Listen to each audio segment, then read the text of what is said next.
అంగన్వాడీ వర్కర్లు, ఆశా వర్కర్లు, బడులలో మధ్యాహ్నం భోజనం వండే వర్కర్స్ నుంచి ప్రతి వాళ్లకు ప్రతి నెల మొదటి తారీఖు నాడు జీతాలు ఇస్తూ నువ్వు నెత్తి మీద పెట్టిన కుంపటి 7 లక్షల కోట్ల అప్పుకు 27,000 కోట్ల రూపాయలు మెత్తి కట్టుకుంటూనే మా రైతుల పట్ల ప్రేమ ఉన్న మేము 150 రోజులు తిరిగే లోపలనే 7,500 కోట్ల రూపాయలు ప్రతి చివరి రైతు వరకు రైతు భరోసా పథకాన్ని అమలు చేస్తున్నాం.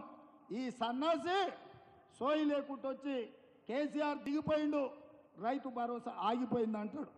వస్తావా నువ్వు?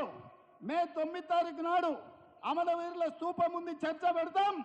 అమరవీరుల స్తూపం సాక్షిగా ఈ రాష్ట్రంలో ఎవరికైనా ఏ రైతుకైనా అది ఖమ్మం కావచ్చు, కొత్తగూడెం కావచ్చు, ఆదిలాబాద్ కావచ్చు, అలంపూర్ కావచ్చు, అచ్చంపేట కావచ్చు, కొడంగల్ కావచ్చు, లేకపోతే మదిర కావచ్చు, ఏ రైతుకైనా ఈ నెల 9 తారీఖు లోపల ఏ ఒక్క రైతుకైనా బకాయి ఉంటే నేను సవాలు చేస్తున్నా, అమరవీరుల స్తూపం ముందు ముక్కు నేలకు రాసి క్షమాపణ చెప్తా.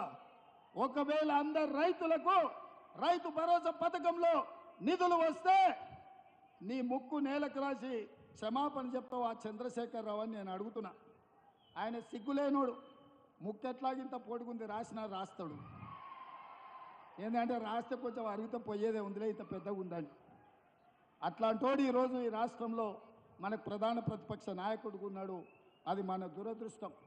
ఇదే కాకుండా అల్లుడు రైతు రుణమాఫీ ఎప్పుడు చేస్తామని నేను ఆ సన్నాయోనికి చెప్పిన 15 ఆగస్టులో